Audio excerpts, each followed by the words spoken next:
हीरापुर में 8 कुत्तों को युवक ने खिलाया जहर, 3 की मौत, 2 की हालत गंभीर, 3 कुत्ते लापता। क्या है पूरा मामला, आइए जानेंगे। हीरापुर थाना अंतर्गत MTC पल्ली गर्ल्स स्कूल क्षेत्र से एक चौंकाने वाला मामला सामने आया है। आरोप है कि हीरापुर धर्मतल्ला निवासी विकास मंडल ने इलाके के 8 आवारा कुत्तों को रात के अंधेरे में खाने में जहर मिलाकर खिला दिया।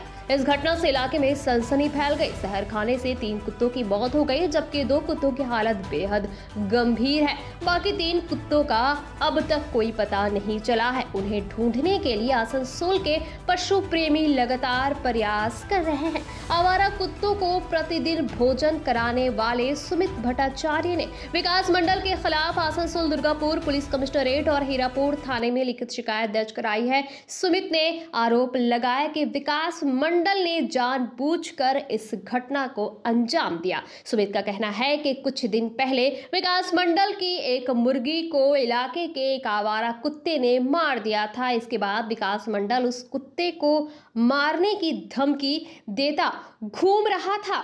शिकायत में यह भी कहा गया है कि विकास ने सुमित को चेतावनी दी थी कि वो इलाके के सभी कुत्तों को जान से मार देगा। इसके बाद उसने खाने में जहर मिलाकर सभी कुत्तों को खिला दिया और फरार हो गया। सुमित भट्टाचार्य ने बताया कि रोज की तरह जब वे सुबह कुत्तों को खाना देने पहुंचे तो 3 कुत्ते मृत मिले और 2 कुत्ते खून की उल्टी करते हुए मिले। बाकी 3 कुत्तों का कोई पता नहीं चल रहा।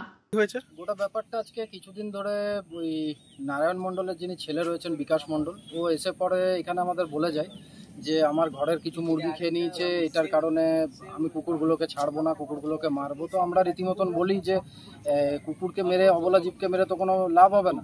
তো আমাদের কথা কোনো রকমই শোনে না। তো 3-4 দিন ধরে কন্টিনিউয়াসলি ও রানিং করছে এবং দেখছে যে কোথায় কুকুরগুলো আছে না আছে। রাত্রিবেলার সময় বুঝে খাবার নিয়ে এসে আমাদের পাড়ার মানিকচাঁদ পল্লীর 8টা কুকুরকে 20 একসাথে মিশিয়ে খাবার খাওয়ানো এবং খাওয়ানোর পরে অলরেডি 3টে কুকুর ডেড এবং 3টে কুকুর মিসিং আর 2টো কুকুর ট্রিটমেন্টে আছে। আচ্ছা, তোমরা থানায় গেছিলে? আমরা থানায় গেছিলাম। থানা থেকে আমাদেরকে বলা হলো যে কুকুরের তো মানে এরা এদেরকে ঘরে তোমরা রাখো, তোমাদের ঘরের ভেতরে ঢুকিয়ে রাখো, এখানে কোনো রকম কিছু করা যাবে না, যা করবার সুপ্রিম কোর্টের অর্ডার দেখিয়ে দিল। তো এদের ভয়েসলেস মানে এদের সুপ্রিম কোর্টের অর্ডারে তো এমনি কিছু নেই। তো কোন অফিসার বলেছে, তার নামটা বলতে পারবেন আপনি? হ্যাঁ, মোস্ট প্রবাবলি মেজবাবু ছিলেন, ঠিক আছে, উনি বলছিলেন। মেজবাবু আমাদেরকে বললেন যে কুকুর নিয়ে পরে।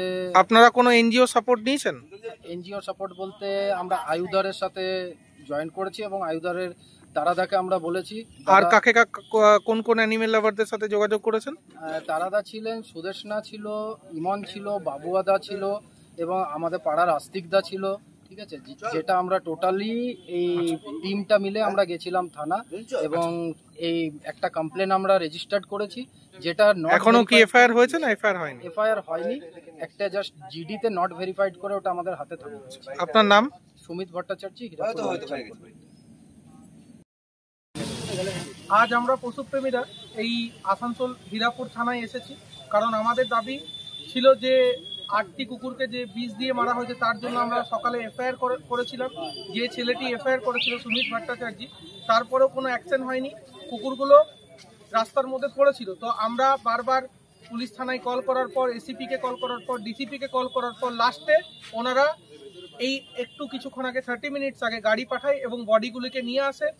আপনারা দেখতেই পাচ্ছেন বডিগুলোকে নিয়ে আসে। এরপর আমাদের একটাই দাবি থাকবে, এফআইআর যখন হয়েছে, যে সাসপেক্ট আছে তাকে এখনো কেন অ্যারেস্ট করা হয়নি।